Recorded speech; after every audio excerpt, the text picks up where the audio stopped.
with us. And that special report we promised.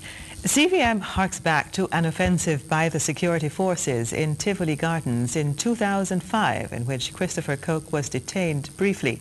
Member of Parliament Bruce Golding had raised grave concerns about the conduct of the security forces, but is now being accused by his predecessor, Edward Siaga, of neglecting the constituents. Garfield Burford has that flashback.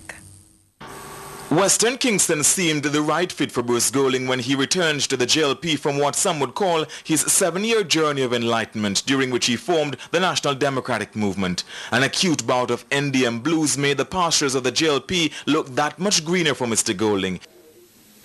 He should have gone to Spanish Town, where he has represented before, and let Babsy Grange come there.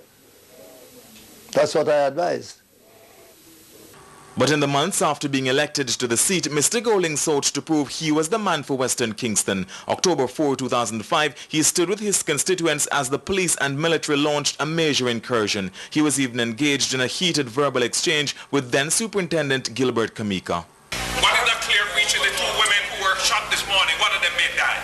That is a clear breach, and if she dies, that is murder. Do you understand that, Mr. Kamika? Okay.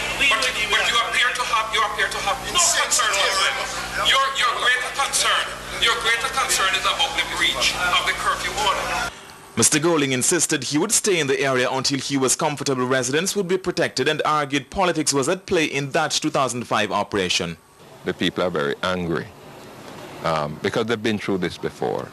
Whenever we are approaching an election, they go through this. They are subjected to this kind of treatment. And I am not in a position to persuade them that this incident is not the photocopy of what took place prior to the 2002 elections and what took place prior to the 1997 election. And it is obvious to us now that an election is going to be held very shortly. Hence, West Kingston and Tivoli Gardens in particular must be beat upon. Interestingly, Christopher Doddas Coke was detained in that operation but shortly afterward released.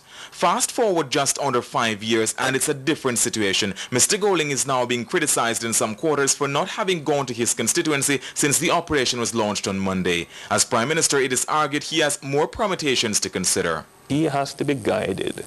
It's a military police operation, and they have to tell him when it is safe for the Prime Minister to enter a literal battle zone.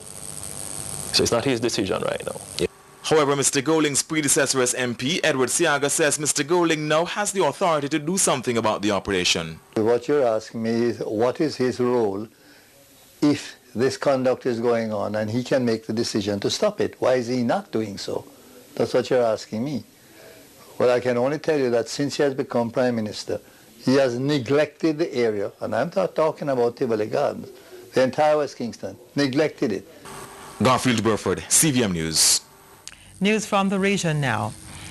A powerful tropical storm has struck Guatemala, bringing torrential rains that have added to the disruption